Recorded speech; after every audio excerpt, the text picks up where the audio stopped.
সুপ্রিয় দর্শক, স্বাগত জানাচ্ছি আজকের সম্পাদকীয়তে। আমি নাজমুস সালেহী। তালিমের নারীরা জামায়াতের প্রচারণায়, বিএনপির কর্মীরা চাইছেন ওয়াদা। কোথাও কোথাও প্রচারণার মাঠে সংঘাত ঘটছে, সংবাদ আসছে প্রার্থীর গায়ে ডিম ছুঁড়ে মারার মতো ঘটনারও। পরস্পর হুমকিও দিচ্ছে দলগুলো, আঘাত করলে পাল্টা আঘাতের হুঁশিয়ারি দিয়েছেন জামাত আমির ডাক্তার শফিকুর রহমান, একই সুর এনসিপির আহ্বায়ক নাহিদ ইসলামের। তবে ইসি আনোয়ারুল ইসলামের দাবি, এবারের নির্বাচনে মাঠের পরিবেশ অত্যন্ত চমৎকার ও উৎসব মুখর। প্রাসঙ্গিক বিষয় নিয়ে আজকের সম্পাদকীয় সংঘাত নাকি উৎসব, আর এসব নিয়ে কথা বলতে আমাদের স্টুডিওতে আছেন অ্যাডভোকেট ফাহিমা নাসরিন মুন্নি সহ আন্তর্জাতিক বিষয়ক সম্পাদক বিএনপি, এবং সালেহ উদ্দিন সিফাত, যুগ্ম সদস্য সচিব, জাতীয় নাগরিক পার্টি এনসিপি। দর্শক, আপনারাও এই আলোচনায় অংশ নিতে পারেন। এই জন্য আপনাদের ফোন করতে হবে টেলিভিশনে দেখানো নম্বরে। এছাড়া ফেসবুকের মাধ্যমেও পাঠাতে পারেন আপনাদের মূল্যবান মতামত। আমরা যাব আলোচনায়, তার আগে জানিয়ে দিব আজকের প্রধান প্রধান শিরোনামগুলো। বিএনপি সরকার দুর্নীতি করলে থাকলে জামায়াতের দুই মন্ত্রী পদত্যাগ করেনি কেন? প্রশ্ন তারেক রহমানের। পলাতক স্বৈরাচারের ভাষায় আক্রমণে লাভ হবে না, কাঙ্ক্ষিত দেশ গড়ার শপথ। দেশে জনগণের রাজনীতি হবে, পরিবারের না। 12 ফেব্রুয়ারি 5 ছাত্র সংসদের রায়ের মতো পুনরাবৃত্তি হবে। নির্বাচনী জনসভায় জামাত আমির। নারী কর্মীদের উপর হামলায় ক্ষোভ। নাসির উদ্দিনের নির্বাচনী প্রচারের ডিম নিক্ষেপ। এনসিপি বিএনপি প্রার্থীর পাল্টাপাল্টি অভিযোগ। রাজধানী সহ সারা দেশেই জমজমাট প্রচারণা।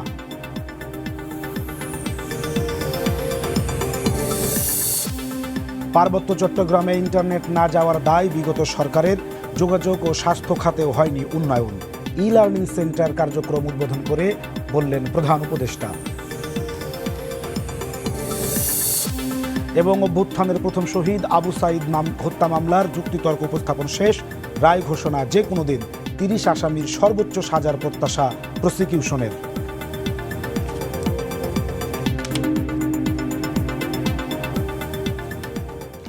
এই ছিল আজকের প্রধান প্রধান শিরোনামগুলো। আমরা সরাসরি যেতে চাই আলোচনায়। সিফাত, আপনাকে দিয়ে আমরা আজকের আলোচনাটা আসলে শুরু করতে চাই, যে আপনাদের দলের মুখ্য সংগঠক এবং সমন্বয়ক এবং হচ্ছে যে জোটের প্রার্থী নাসির উদ্দিন, তিনি আজকে তার নির্বাচনী প্রচারণা করতে গিয়ে আসলে হামলার শিকার হয়েছেন। এর আগে আপনাদের জোটের আরও একজন প্রার্থী 18 আসনে লড়ছেন ঢাকায়, আদিব, এবং আরও কয়েক জায়গাতে এই ধরনের ঘটনা ঘটছে। ইসি দাবি করছে যে আসলে যে পরিবেশ অত্যন্ত ভালো, মাঠের পরিস্থিতি আসলে কি? ধন্যবাদ আপনাকে, আপনার সাথে সময় টিভির সকল দর্শক শ্রোতাকে এবং আমার পাশে উপবিষ্ট আমার বড় আপু বডে ডিপার্টমেন্টের, তাকেও আমার সালাম এবং শুভেচ্ছা। তো দেখুন, নাসির উদ্দিন পাটোয়ারি আজকে তার গায়ে ডিম মারা হয়েছে, তার আশপাশে যারা নেতাকর্মী ছিল তাদের উপর হামলা করা হয়েছে বলে আমরা দেখেছি। এর পূর্বে নাসির উদ্দিন পাটোয়ারির গায়ে ময়লা পানীয় ছুড়ে মারা হয়েছে। এই ঘটনা ইতিপূর্বে আমরা কখন দেখেছি? যখন শহীদ ওসমান হাদি ঢাকা 8 আসনে নির্বাচনী প্রচারণায় গিয়েছিলেন, তখন অন্য আরেকটা গ্রুপ তারাও ওসমান হাদি ভাইয়ের গায়ে কিন্তু ময়লা পানি ছুড়ে মেরেছিল। তো তিনি বলেছিলেন যে ঠিক আছে, ময়লা পানি ছুড়ে মারেন, কোনো সমস্যা নাই। তো আমরা কিন্তু এই ধরনের ঘটনাগুলো দেখতে পাচ্ছি। এখন এটার বিরুদ্ধে আমরা প্রতিবাদ জানিয়েছি, আমরা সভা সমাবেশে আমরা কথা বলছি, এগুলো সব ঠিক আছে, বুঝতে পারলাম। কিন্তু এখানে একটা খুব অদ্ভুত একটা জিনিস আমি আবিষ্কার করলাম, সেটা আপনার সাথে আমি শেয়ার করতে চাই। সেটা হলো, এই হামলার পরে কেউ কেউ বলা শুরু করে দিলেন যে যেহেতু নাসির উদ্দিন পাটোয়ারি সাহেব বেফাস কথাবার্তা, কোট আনকোট বেফাস কথাবার্তা বলেন, উদ্ভট কথাবার্তা বলেন, আবারও কোট আনকোট, অথবা তিনি এমন এমন কথাবার্তা বলেন যেগুলো হয়তো তাদের মতে যারা প্রতিপক্ষ আছে তাদেরকে কিছুটা ঘৃণার উদ্রেক করে, তাদেরকে হামলার জন্য প্রলুব্ধ করে, কোট আনকোট, আবারও বলছি সবগুলো শব্দ কোট আনকোট, প্রলুব্ধ করে। তো সেহেতু ওনার উপর যে হামলাটা হয়েছে এটা মোটামুটি জাস্টিফাইড। এটা আমরা মোটামুটি আজকে সোশ্যাল মিডিয়া পাড়ায় বিভিন্ন বুদ্ধিজীবী যারা বর্তমানে বড় বড় সিভিল সোসাইটির ব্যক্তি আকারে হাজির হচ্ছেন, তাদের ফেসবুক পোস্টে মোটামুটি এই ধরনের একটা ইঙ্গিত পেলাম আর কি। তো নাসির উদ্দিন পাটোয়ারি যেহেতু এসব কথাবার্তা বলেন, এগুলো জাস্টিফাইড আর কি। তো আমি তাদেরকে আসলে মনে করিয়ে দিতে চাই, এবং এগুলো দেখে কিন্তু আবার আমাদের যারা বিএনপির নেতাকর্মীরা আছেন তারা বেশ খুশি যে না, ঠিক আছে, আলহামদুলিল্লাহ, হাওয়া তো তাইলে আমাদের দিকেই বইছে। কিন্তু তাদের মনে করিয়ে দিতে চাই যে তাদের দলের চেয়ারম্যান তারেক রহমান সাহেব যখন একসময় আহত হয়েছিলেন, হামলার শিকার হয়েছিলেন, হ্যাঁ, তখন তার চেহারায় যখন একটা বেদনার্ত একটা ছবি আমরা দেখতে পেয়েছিলাম ইন্টারনেটে, তখন তার ইন্টারনেট ছিল না, আমরা পত্রিকার পাতায় যখন দেখতে পেয়েছিলাম, তখন বাংলাদেশের কিছু সিভিল সোসাইটি বলা শুরু করে দিয়েছিল যে যদিও টর্চার খারাপ, যদিও এই ধরনের কাস্টাডিয়াল ইস্যুসগুলো খারাপ, কিন্তু এখন কেন জানি এই চেহারাটা দেখে আমাদের আর ওই ধরনের বেদনা আর আসছে না, আমাদের সহমর্মিতা জেগে উঠছে না। বাংলাদেশের যে সিভিল সোসাইটিটা আছে, যারা মেইন স্ট্রিম বলে পরিচিত, তারা সবসময় যে পাওয়ারে থাকতে চায় বা যে পাওয়ারে যাবে তার সাথেই থাকে। ওই সময় তারেক রহমান, ওই সময় বিএনপি পাওয়ারে ছিল না, ওই সময় তাদের সাথে ছিল না। এখন তো আর বিএনপি এখন- পাওয়ারে না। এখন ওই যে বিএনপি ওয়ানাবে হয়তো পাওয়ারে যাবে মনে করছে বিধায় তারা এখন তাদের বিএনপি যারা প্রতিপক্ষ আছে তাদেরকে এই যে কেউ যদি একটু বেফাস কথাবার্তা বলে, আচ্ছা ধরেন কেউ বেফাস কথাবার্তা বললো, ট্রাম্পের মতো বেফাস কথাবার্তা বলা লোক কি দুনিয়ায় আর কেউ আপনি আমাকে দেখাইতে পারবেন? এত বেশি বেফাস কথাবার্তা বলে, ধরেন এত বেশি আপনার প্রতিপক্ষকে আক্রমণ করে কথা বলে, তাই না?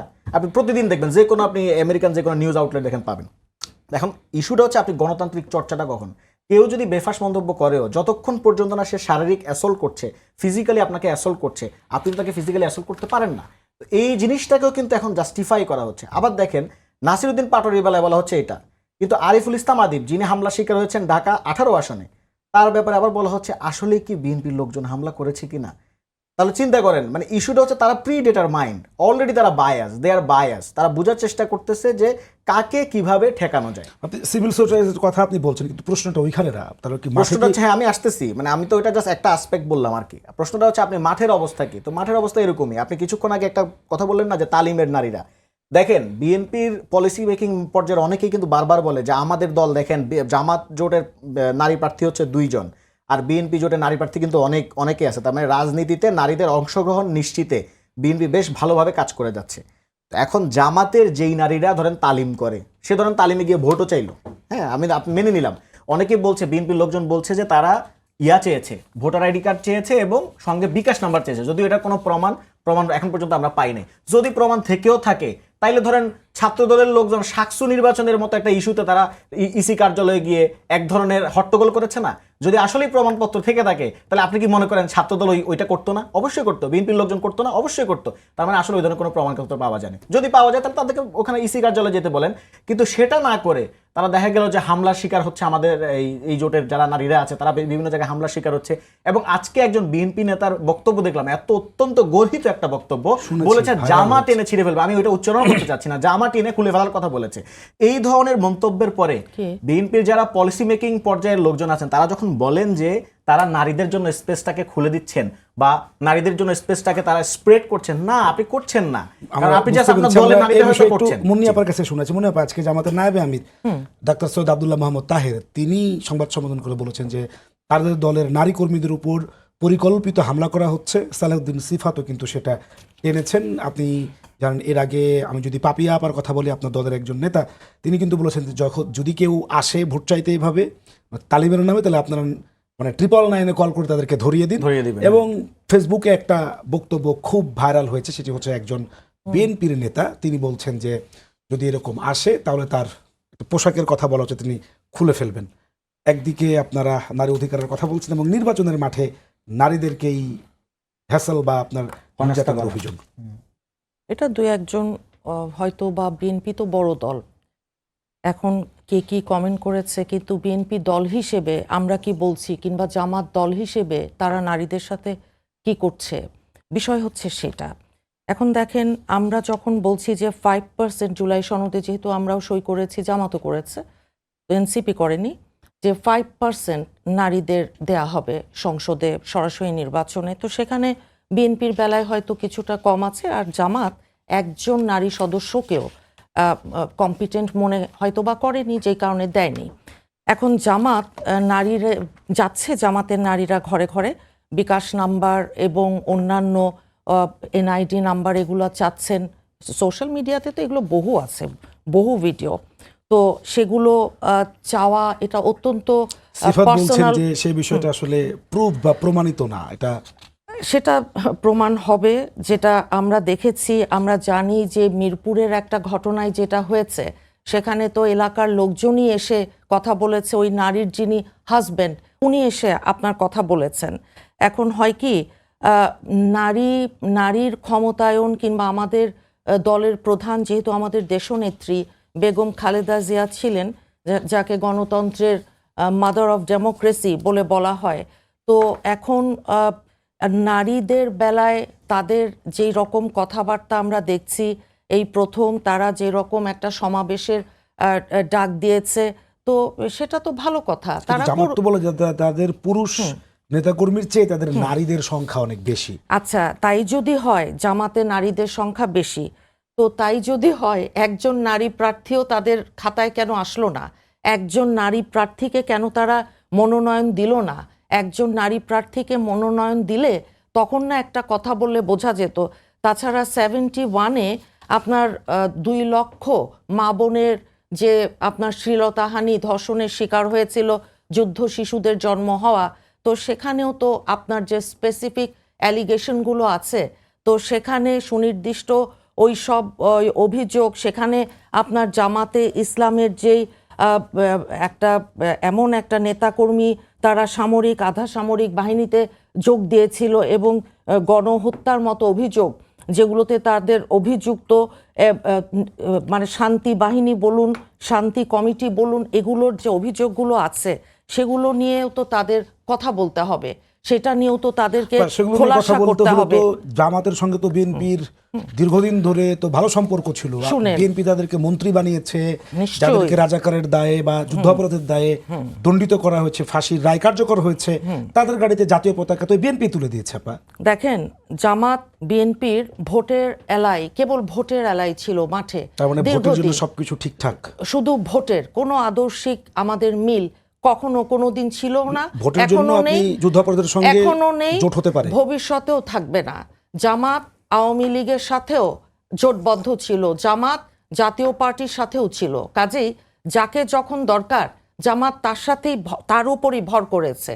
তো ভর করেছে এবং পরবর্তীতে যখনই সুবিধাগুলো আদায় করা হয়ে গেছে তখন তো তারা চলে গেছে। তো আপনি যে কথা বললেন 17 বছর তো জামাত বিএনপির সাথে ছিল, সে কথা তো ঠিক। তাই যদি হয় তাহলে 5ই আগস্টের পরে কি এমন হয়ে গেল?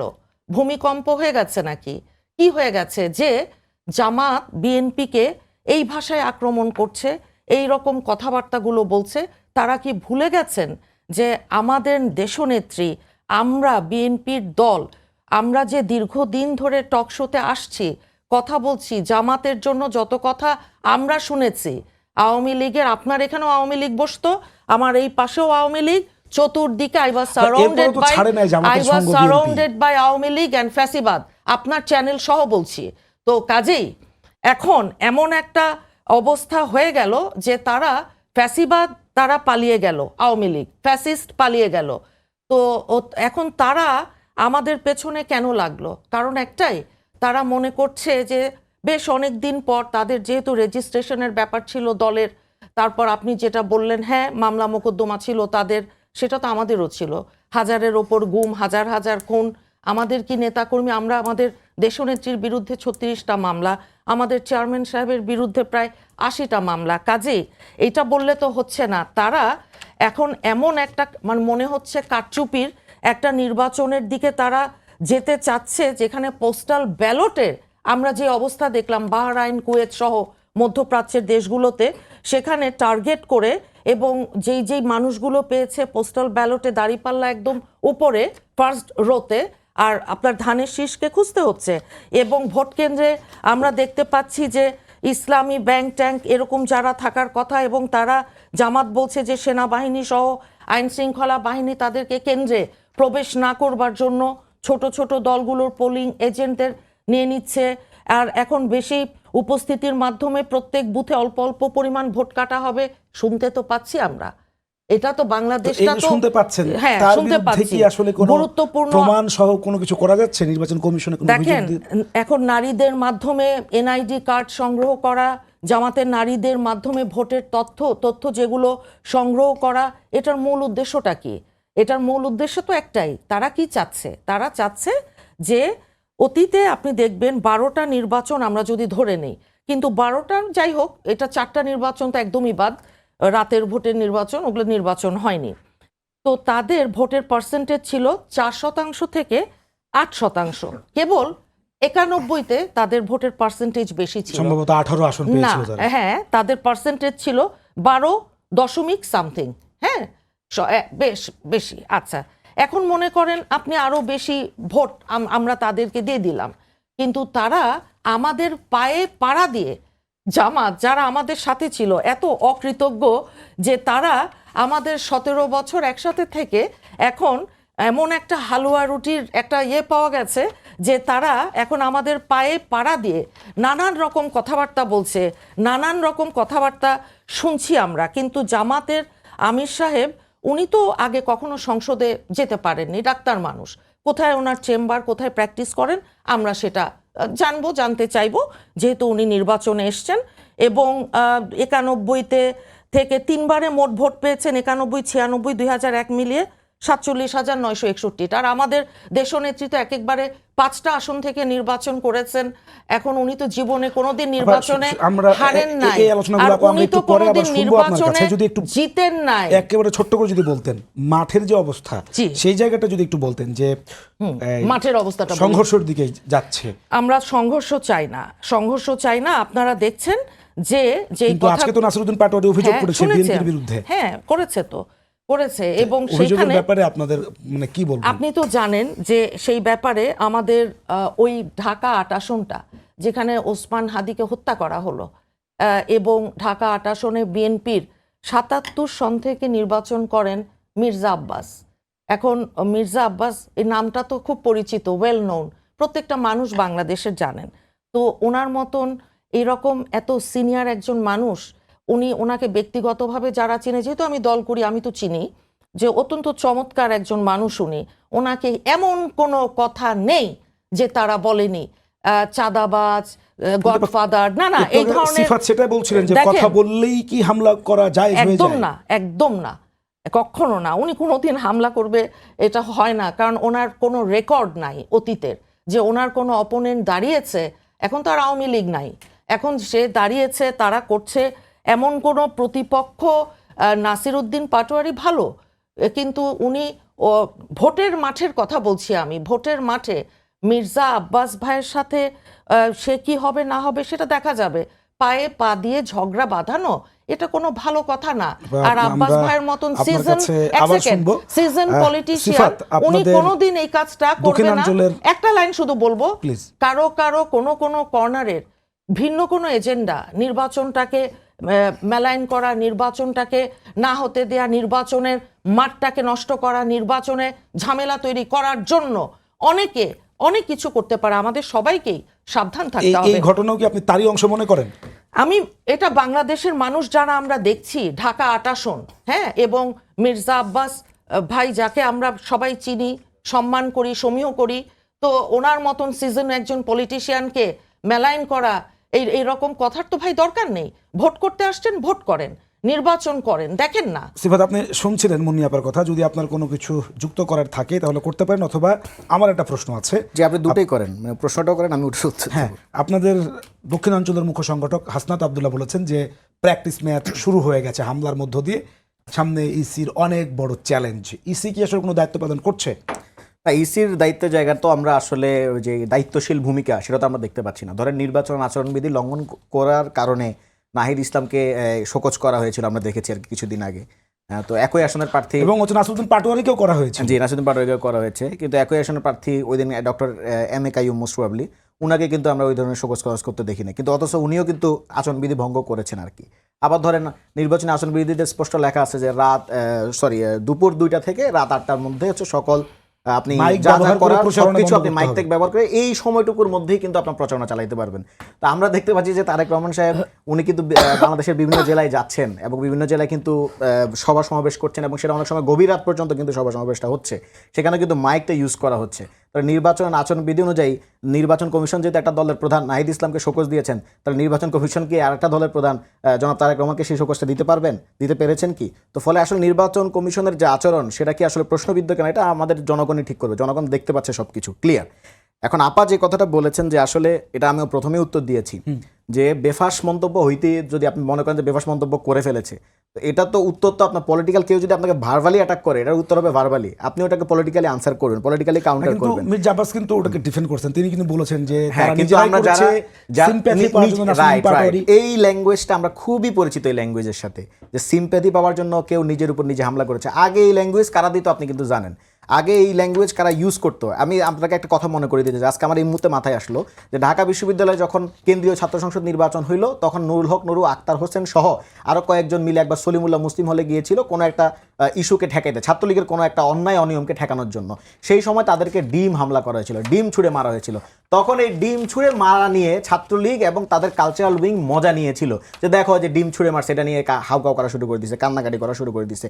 আজকেও কিন্তু একদম সেম লেভেল অফ ক্যাম্পেইন কিন্তু আমরা দেখতে পাচ্ছি আর কি। তো ফলে you know about this culture এবং এই ধরনের পলিটিক্যাল ল্যান্ডস্কেপ সম্পর্কে আপনি জানেন। নাও মুভিং অন বেফাস কথাবার্তা, এখন এই বেফাস কথাবার্তা শুধু ওই যে বলে না যে আসলে না, কিন্তু শুধু আচরণবিধির কথা যেহেতু আপনি বলছেন, আচরণবিধিতে এটাও কিন্তু আছে যে আপনি সরাসরি ব্যক্তি আক্রমণ করে কাউকে ওকে, তাহলে আপনি যদি উস্কানিমূলক কথা- আপনার যদি মনে হয় যে কেউ আপনার বিরুদ্ধে উস্কানিমূলক কথাবার্তা বলেছে, আপনি যারা নির্বাচন কমিশনে অভিযোগ দায়ের করেন, ঠিক আছে, আর আপনাকে উস্কানি দিলেই আপনি হামলা করতে চলে যাবেন, তাহলে তো যে উস্কানি দিয়েছে সে সত্য প্রমাণিত হইলো। ধরেন কেউ আপনারা বললো আপনি গ্যাংস্টার, আপনি ওই গ্যাংস্টার প্রমাণ করার জন্য আপনি আপনার পোলা পান্ডে পাঠান যে তোরা গিয়ে একটা মাইট দিয়ে চলে আয়, তো তাইলে যেই লোক আপনাকে গ্যাংস্টার বললো সে তো সত্য প্রমাণিত হলো, সে তো মিথ্যা প্রমাণিত হয় নাই। আচ্ছা, এখন দেখেন ওই বেফাস কথাবার্তার জন্য খালি আপনি নাসিরউদ্দিন পাটোয়ারিকে দায়ী করতে পারবেন, আর কাউকে দায়ী করেন না আপনি।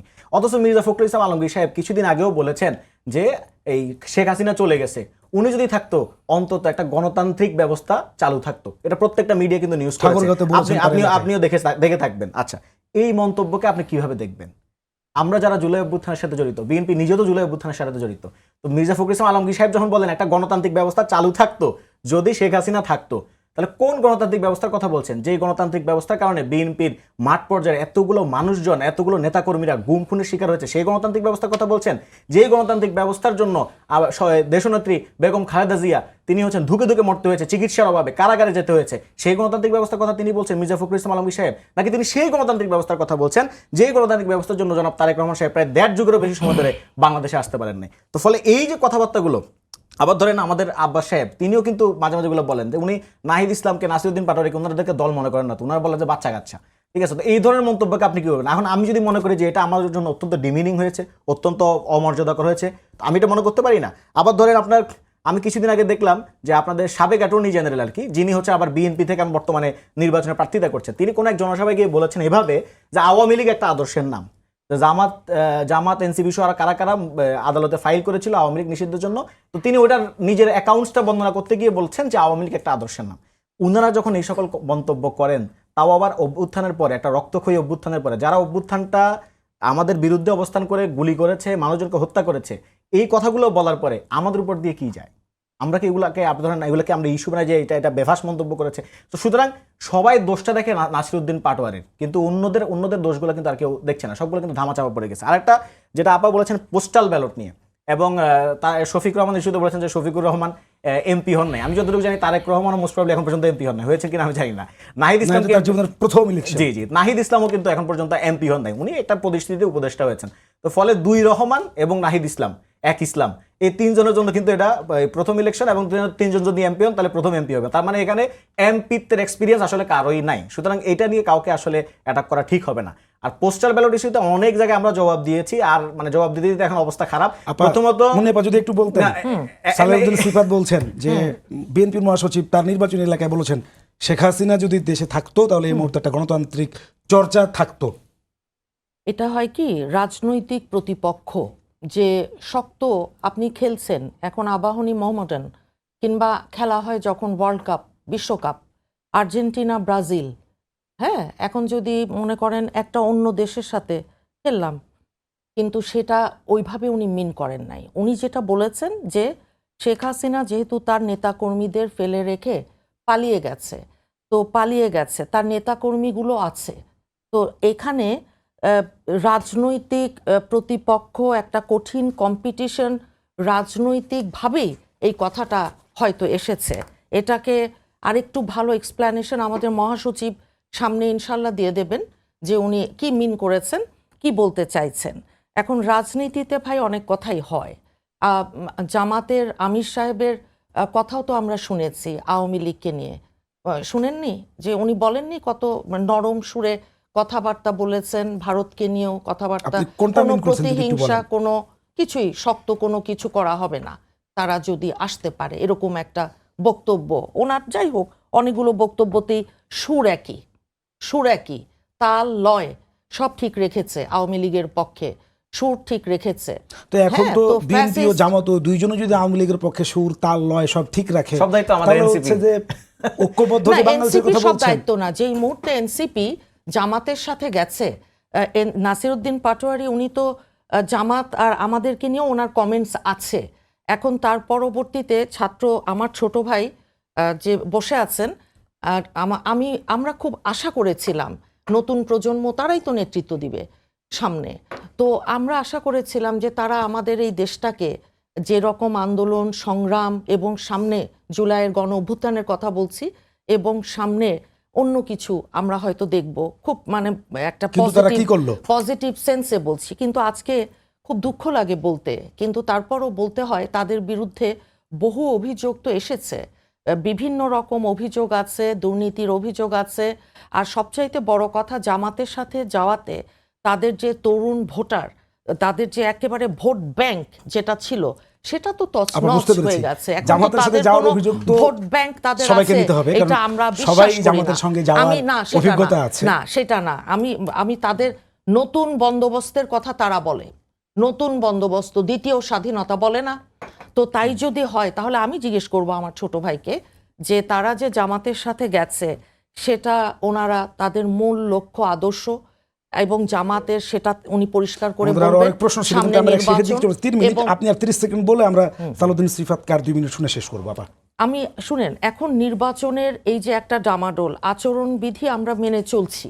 আমাদের চেয়ারম্যান সাহেব দীর্ঘদিন পর বাংলাদেশে আসাতে বাংলাদেশের মানুষ কি ভীষণ রকমের উজ্জীবিত।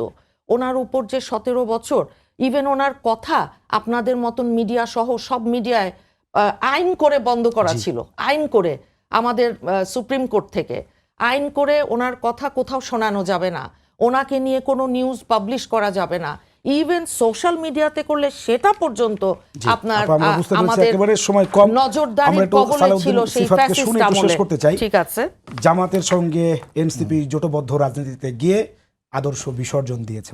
না, আদর্শ আসলে বিসর্জন দেওয়ার কিছু নেই। আমরা তো এটা প্রথমতই বলছি, আমাদের মতো আদর্শিক ক্রিটিক জামাতের বিএনপি কেউ কখনো করতে পারে না, করতে পারবেও না। ঠিক আছে, একদম একদম ক্রিস্টাল ক্লিয়ার। কারণ বিএনপির কেউ, আমরা যখন বলেছি মৌদুদিবাদ প্রশ্নে, যখন আমরা আমাদের ক্রিটিক উপস্থাপন করছি তখন থেকে বিএনপি বলা শুরু করছে মৌদুদিবাদী। তার আগে পর্যন্ত কিন্তু বিএনপি জামাতের যে ক্রিটিকটা, আপনি জামাতের ক্রিটিক যদি আপনি শাহবাগের ভাষায় করেন, মানে যে ভাষায় আওয়ামী লীগ দমন নিপীড়ন করেছে সেই ভাষায় যদি আপনি করতে যান, তাহলে আপনি এখানকার জামাতকে কিন্তু ঠিকভাবে ক্রিটিকটা করতে পারবেন না। উল্টা আপনি এখানকার যারা মানুষজন আছে তাদেরকে আপনি একটা ট্রমাটাইজ, একটা অতীতের কথা বা স্মরণ করিয়ে দিবেন। বরং আমরা সেই জায়গা থেকে বেরিয়ে এসে একটু একাডেমিক্যালি করার চেষ্টা করছি। ইটস নট অ্যাবাউট একাডেমিক, মানে জামাতের তো ক্রিটিক করার অনেকগুলো জায়গা আছে। আপনি ধরুন তার যে পলিটিক্যাল ইসলাম সে যেভাবে লালন করে সেটা কি আসলে ইসলামের সাথে সঙ্গতিপূর্ণ কিনা, বাট এই পলিটিক্যাল ইসলামের কোনো ক্রিটিক আছে কিনা, পৃথিবীর অন্যান্য জায়গায় তো অনেকগুলো পলিটিক্যাল ইসলামপন্থী দল আছে, তাদের সাথে এটার কি তুলনাগত তফাৎ আছে, কোয়ালিটেটিভ কি ডিফারেন্সগুলো আছে, আপনি সেগুলো তুলে ধরেন। তো আমাদের মতো এই ক্রিটিকটা বাংলাদেশে কিন্তু এখন পর্যন্ত কেউ করতে পারে না, আমরাই করতে পারছি, এবং মুজিববাদের ক্রিটিকটাও কিন্তু আমরা করছি। তো আমরা এই জিনিসটা এখন আজকে দেখলাম তারেক রহমান সাহেব এক জায়গায় বলছে যে জামাতের লোকজন কি জানতো না যে তারা দুর্নীতিবাজদের সাথে আছে, অর্থাৎ 2001 থেকে 6 এর ঘটনা উল্লেখ করে। তো একই কথা কিন্তু আমি বিএনপির উদ্দেশ্যে বলতে চাই, এখন আজকেই জামাত রাজাকার হয়ে গেল, আজকেই জামাত স্বাধীনতা বিরোধী হয়ে গেল। 2001 থেকে 2006 পর্যন্ত জামাত রাজাকার, স্বাধীনতা বিরোধী ছিল না। আর একটা জিনিস আমি যেহেতু আপনার সময় শেষ, এটা বলে শেষ করতে হবে, গণভোট নামে একটা জিনিস আয়োজন করা হচ্ছে। আমরা দেখতে পাচ্ছি যে বিএনপির স্থায়ী কমিটির সদস্য এবং নির্বাচন পরিচালনা কমিটির প্রধান জনাব নজরুল ইসলাম খান উনি বলেছেন যে বিএনপি গণভোটে হায়ের পক্ষে। আবার আমরা দেখি যে মাহাদি আমিন সাহেব, যিনি তারেক রহমানের মোটামুটি স্পোক্স পার্সন হিসেবেই পরিচিত, তিনিও কিন্তু বলছেন যে গণভোটে হায়ের পক্ষে বিএনপি। কিন্তু আমরা তৃণমূলে যখন আবার যাই সেখানে কিন্তু আমরা দেখতে পাচ্ছি যে চেহারা ঠিক উল্টা, বরং সেখানে না, এটা কিন্তু উনারা ভালো জানেন, উনারা সাংবাদিক সাহেব, উনারা জানেন যে তৃণমূলে বলা হচ্ছে এটা গণভোটে হ্যাঁ দিলে বিসমিল্লাহ সংবিধান থেকে উঠে যাবে, গণভোটে হ্যাঁ দিলে রাষ্ট্রদ্রোহ হয়তো কেউ কোন জায়গা থেকে বলেছে this is not official speech. না, ওই এক্স্যাক্টলি। এখন তাহলে আপনি যারা এই কথাগুলো বলছেন তাদেরকে আপনি দলীয়ভাবে সাংগঠনিক শৃঙ্খলার আওতায় নিয়ে আসেন। তা আমি এই জিনিসটা মনে করি তারেক রহমান সাহেবকে স্পষ্ট করতে হবে যে বিএনপি গণভোটে কোন পক্ষে অবস্থান করছে, তারা কি হায়ের পক্ষে অবস্থান করছে না নায়ের পক্ষে অবস্থান যারা করছে। আমাদের ধন্যবাদ, আপনারা মহাসচিব এবং কষ্ট করে আমাদের এসেছেন। যারা আমরা শেষের দিকে এসে আমাদের আলোচনাটা গণভোটে হ্যাঁ জমে পক্ষে উঠছিল, বিএনপি। কিন্তু আমাদেরকে আসলে শেষ করতে হচ্ছে। দর্শক যারা তখন সঙ্গ ছিলেন সবাইকে ধন্যবাদ জানিয়ে শেষ করছি আজকের মতো। আগামীকাল দেখা হবে অন্য কোনো বিষয় নিয়ে, অন্য কোনো অতিথিকে সঙ্গ নিয়ে। সেই পর্যন্ত ভালো থাকুন, সুস্থ থাকুন, শুভরাত্রি সবাইকে।